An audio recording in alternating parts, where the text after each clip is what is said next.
Hello friends, welcome to my channel.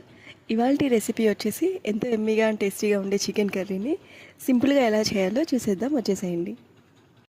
ముందైతే ఒక అరకేజీ చికెన్ అంటే 500 గ్రామ్స్ ఆఫ్ చికెన్ని తీసుకుందాము. ఈ చికెన్ని ఒక 2 సార్లు మంచిగా వాటర్తో వాష్ చేసుకోండి. ఈ వాష్ చేసుకున్న చికెన్లో 1.5 table spoon ginger garlic paste వేసుకోండి.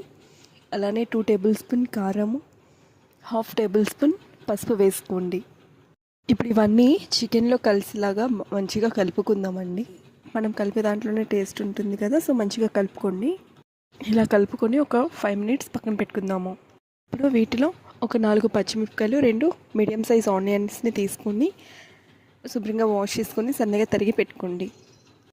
ఇప్పుడు స్టవ్ మీద ఒక కడాయి పెట్టుకొని దాంట్లో 1.5 వరకు టేబుల్ స్పూన్ ఆయిల్ వేసుకొని ఆ ఆయిల్ కొంచెం వేడైన తర్వాత ఉల్లిపాయలు, పచ్చిమిరపకాయలు అయితే వేసేసుకుందాము. ఇలా వేసుకున్న తర్వాత ఇవి పచ్చిమిరపకాయలు, ఉల్లిపాయలు మంచిగా మగ్గుతాయి కదండి. మగ్గిన తర్వాత మనం కలుపుకొని పక్కన పెట్టుకున్న చికెన్ అయితే యాడ్ చేసేసుకుందాము.